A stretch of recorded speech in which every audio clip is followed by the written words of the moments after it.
نوح علیہ الصلاۃ والسلام نے اپنی قوم سے کہا کہ اللہ رب العزت سے معافی مانگو، اللہ رب العزت بار بار بخشنے والا ہے۔ فَقُلْتُ اسْتَغْفِرُوا رَبَّكُمْ إِنَّهُ كَانَ غَفَّارًا، کہ جو بندہ اللہ رب العزت سے استغفار کرتا ہے تو اللہ اسے معاف کرتے ہیں۔ اور اکیلا یہ نہیں، اس سے اگلی آیتیں میں ابھی آپ سے ڈسکس کرنے لگا ہوں، لیکن یہاں پر میں آپ کو ایک اور بات سناتا ہوں۔ حسن البصری کے پاس ایک شخص آیا، کہنے لگا کہ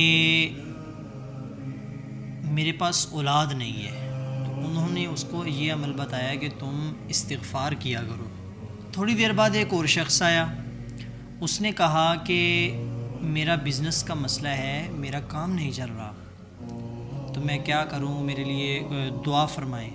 تو انہوں نے ان کو یہ کہا کہ تم استغفار کرو۔ اسی طرح ایک اور شخص آیا، آ کر کے کہنے لگا کہ میرے باغ کا مسئلہ ہے کہ وہ پھل نہیں اٹھا رہا، پھل نہیں لگ رہے اس کو، میرے لیے دعا فرما دیں۔ انہوں نے کہا کہ تم استغفار کرو۔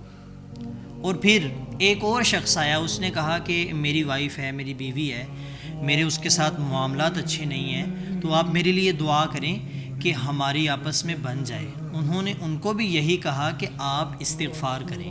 اللہ اکبر۔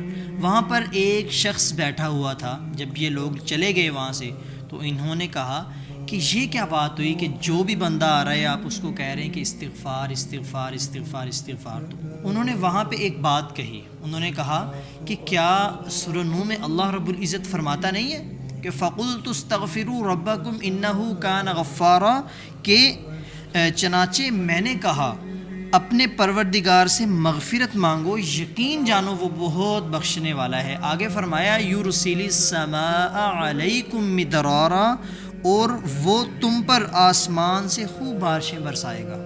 دیکھیں جو بندہ استغفار کرتا ہے، تو دیکھیں جب پہلا زمانہ تھا، جب نوح علیہ السلام کا ٹائم چل رہا تھا، یا پھر مطلب کہ آج سے جو پچھلا زمانہ تھا، اب تو جو ہماری مطلب ضرورت ہے، جابز وغیرہ ہیں، ٹھیک ہے، یا ہم اور بھی بہت کام کرتے ہیں۔ کھیتی باڑی اس وقت زیادہ تھی، ٹھیک ہے، لوگوں کو پانی کا بہت مسئلہ ہوا کرتا تھا۔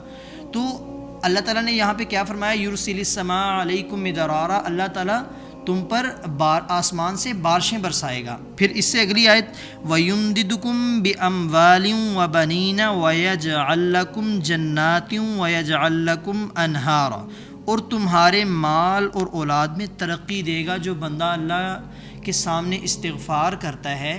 دیکھیں کہ جب تم استغفار کرو گے، جب تم اللہ سے اپنے گناہوں کی معافی مانگو گے، اور پھر اللہ آپ کو بخشنے والا ہے، یہ نہیں کہ بس آپ کے گناہوں کو معاف کر دے گا، ٹھیک ہے، نہیں، بلکہ آپ پر خوب بارشیں برسائے گا، آپ کو مال دے گا، آپ کو ترقی دے گا، اور تمہارے لیے باغات پیدا کرے گا، اور تمہاری خاطر نہریں مہیا کر دے گا۔